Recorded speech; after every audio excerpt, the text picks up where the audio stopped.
I got my new tweed jacket. I got my clothes. It's my daytime look. I'm ready to put on a show. Live from the island of Kauai, it's Animal Talking.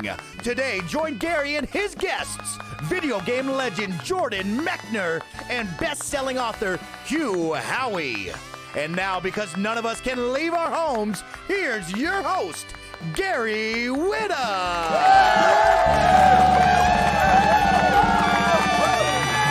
We now have a hype man, an official hype man. The one and only inimitable voice, and we were very lucky to get him because he's very much in demand these days. The number one hype man in the business, Snowbike Mike. We are getting better at this, Adam. It's funny, I was talking about this last night. Like, it's only, the show's barely a week old, and already I can't even look at that pilot episode anymore because it was great, and Naomi, our first guest, was great. But it's so rough now compared to the super slick high-level production values we're now bringing to you, at no cost, by the way.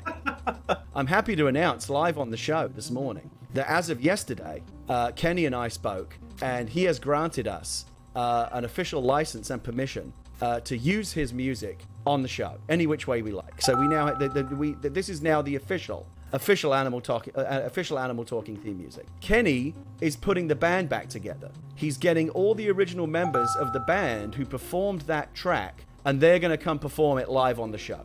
Oh, that is incredible. Are you in the turnip market this week? I decided to just go with one load of turnips. I thought you had a problem with that word load. I thought it was freaking you out. You didn't want to talk about I loads. do, but we never decided on a solution. All right, well, I guess we'll just keep using it until someone tells us to stop. I'm very aware of the fact that in about 10 minutes, I'm going to be by far the least intelligent person in the room. Well, no, I think I probably already am, but like in 10 minutes, it's going to be beyond doubt. Celebrity stylist Kate Stark has been sending me all these beautiful tweed jackets and suits and giving me fashion advice. And as you can see, I'm looking very, very fancy right now. I just want to tell this, a lot of wrong things have happened on this show. A lot of mistakes, a lot of bad things have happened on this show.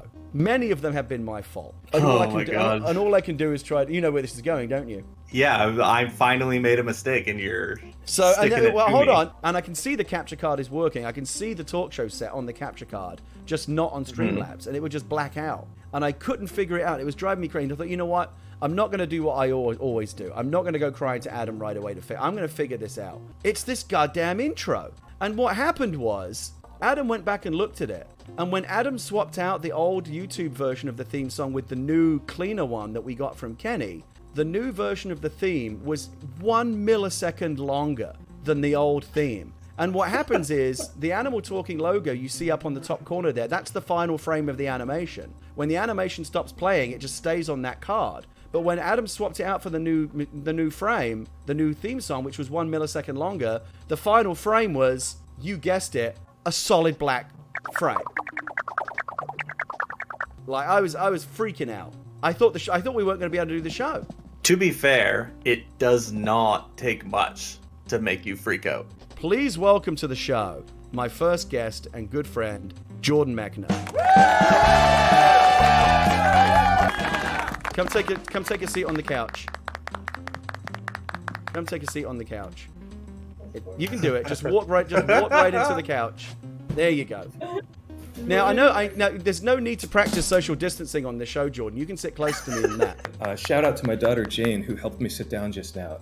Everything I am and everything that I have in Animal Crossing is thanks to her. It's only a matter of time before you're so old she's helping you do that in real life, you know. Yeah.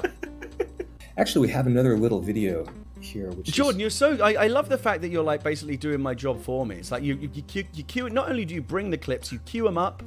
Like, you make my job so easy. Like, I kind of like saying, and I understand you brought a clip, because it feels like a very kind of talk show thing to say.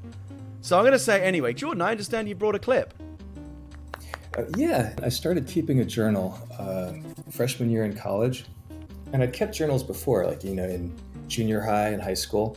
But I would always end by throwing the journal out, at the end of the summer or whatever, saying, everything I wrote in that journal is so embarrassing and immature, I don't even want it to exist anymore.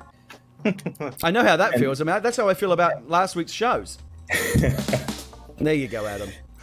So, where you can go get a copy of that book. He sent me a copy of it, and it's absolutely beautiful. Like, it's hardback.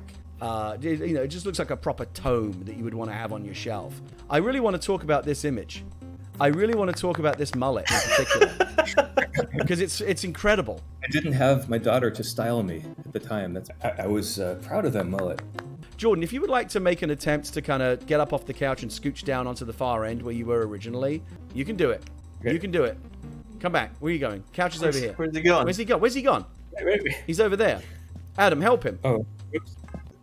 The Prince of Persia creator is used to very precise controls. Yeah, it's got to be precise. This, as a game designer, Jordan, this must drive you crazy. He is a New York Times best-selling author. He has written some amazing books like Wool and Sand and Beacon 23. He's also a guy that just has a really, really interesting life, and he's probably one of the smartest people that I get back up the stairs. I was just about to say he's one of the smartest people I know, and he's coming down the stairs before I told him what his cue was. Please welcome to the show my next guest, Hugh Howey. What are you wearing? What is this outfit that you've chosen to wear on the show? Now, this is the first thing I put on. Actually, I usually look crazier than this. I usually have on an eye mask and a pacifier. I do have a baby romper I can send you, Hugh. Oh, like this is the great thing about coronavirus. If there is a great thing, I mean, that's the quote that comes out of this show, right? This is the great thing about coronavirus, is I really miss that endorphin rush that I get from making plans and then canceling them. I love that. I make plans, I instantly regret it. I spend all week thinking about how am I going to get out of it, and then I just say, you know what, I'm not doing it. No, I don't want anyone to see how I actually look. I'm living through avatars right now. Well, that's why this show is perfect for you. Exactly. Same for me. I don't want anyone to look at me, and no one, and frankly, no one wants to either. Jeff Keighley is my arch enemy. I can't stand that guy. Wait, where's he gone? Where's he gone? What's he doing? Have you had anybody just run out on the interview yet? But what's amazing about this book is that it's a story about a future in which everyone is cooped up inside, and everyone's on lockdown, and no one can go outside because it's not safe. I mean, I know you wrote this several years ago, but do you feel like you kind of were accidentally kind of prophetic? I mean, it's a very different.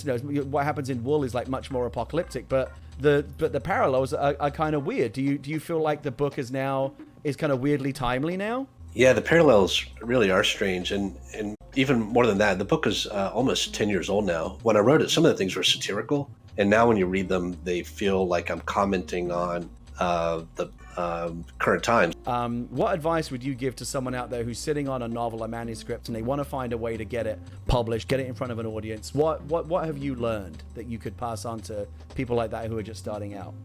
If they've already finished a manuscript and they've got it written, I think the first thing they need to do is get as many readers on it as possible. Don't be scared of someone stealing your ideas, or that just doesn't really happen. And when it does happen, it happens in the best way possible. I was going to try to get in your seat while you're out of it. No. Nobody sits in the host seat without my permission. Thank you very much. Don't get any ideas. Don't get any ideas.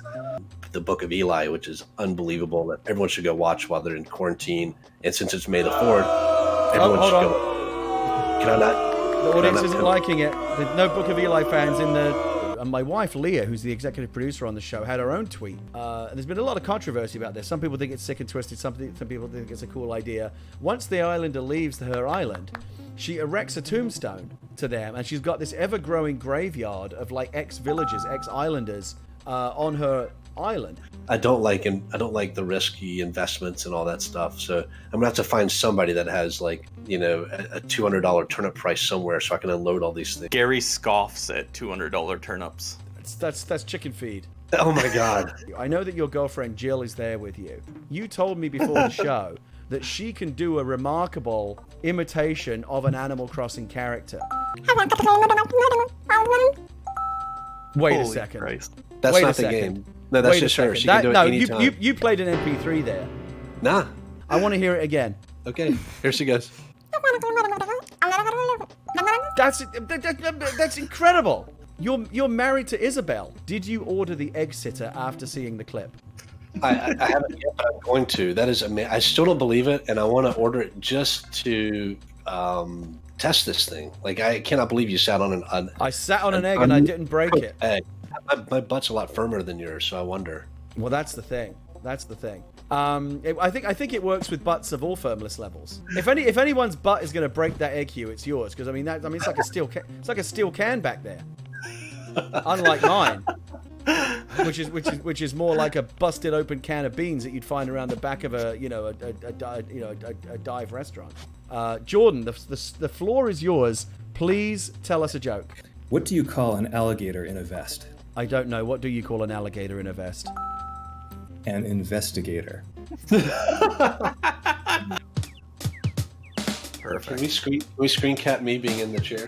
Hey, what did I say about sitting in the host chair? So Obi-Wan Kenobi takes Luke to go get Asian food for the first time. Luke is making a mess of his food. He's just having a hard time with the chopsticks. There's food going everywhere. Obi-Wan is losing his cool, and he finally looks at Luke and says, "Use the forks, Luke."